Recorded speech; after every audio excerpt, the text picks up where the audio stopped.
Entre ciel et terre, la basilique du Sacré-Cœur règne sans partage au-dessus de la capitale. Depuis son campanile et son dôme, qui culminent à 84 mètres, les visiteurs qui ont gravi des centaines de marches ont une vue imprenable sur Paris et sa banlieue. L'effort est à la hauteur du spectacle qui s'offre à eux. Ils sont venus de loin pour le contempler. I love Sacré-Cœur. Las Arrochas, amamos el Sacré-Cœur. I love Sacré-Cœur. Depuis le parvis, la pierre infiniment blanche de l'édifice saute aux yeux. Sa roche calcaire a l'avantage de blanchir au contact de la pluie. Autre étrangeté, son style romano-byzantin. On oublierait presque qu'il s'agit d'une église. Dès sa construction à la fin du 19e siècle, le Sacré-Cœur s'est hissé au rang de monument, ici, à Montmartre. Montmartre, étymologie Mont des Martyrs. Au IIIe siècle, il y a eu les premiers martyrs chrétiens qui ont été martyrisés sur cette colline. Et ensuite, ça a toujours été un lieu religieux. Et quand il y a eu ce vœu pour construire cette basilique par deux jeunes pères de famille, on a pensé à différents lieux dans Paris, mais effectivement, ce lieu était un lieu de foi et en même temps, il était vu de partout. Un lieu de foi, mais aussi de combat.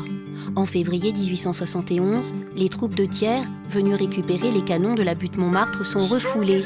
C'est le début de la Commune, qui aboutira au massacre du petit peuple de Paris en mai 1871. 4 années plus tard, la première pierre de l'édifice est posée, la même où la révolte a débuté. Le chantier durera jusqu'en 1914, place désormais au pardon. Le Sacré-Cœur, parce que c'est le cœur du Christ, qui représente le don total de lui-même. Sœur Marie-Judith œuvre depuis 7 ans au sanctuaire. Sa vocation est née ici, quand à l'âge de 11 ans, elle est venue prier à la basilique. Depuis, elle s'est fait une idée bien précise de sa fonction.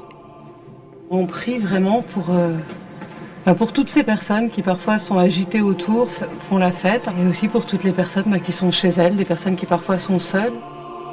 Il est bientôt 23h, l'heure de la fermeture de la basilique. Pourtant, à l'intérieur de l'édifice, la vie spirituelle continue. Une poignée d'hommes et de femmes vont se relayer toute la nuit pour prier. Et ils vont même dormir ici. Pour seulement une dizaine d'euros, les fidèles ont droit à un lit et à tout le confort. Mais à une seule condition, ils doivent s'inscrire pour assurer les tours de prière jusqu'à 7h du matin. Mes grands-parents venaient déjà et mes parents se sont connus ici, dans le groupe de la Saint-Jean, et ils venaient aussi pour l'adoration. Et donc c'est déjà 3 générations. Je me suis préparé pour venir prier. Je pense que le sommeil sera peut-être pour le lendemain. Mais pour cette nuit, c'est une nuit d'adoration. Je serai là à contempler le Saint-Sacrement et prier, prier, prier. Cette prière perpétuelle existe depuis 1885. Cette communauté silencieuse a inspiré Verlaine, Max Jacob et Claudel.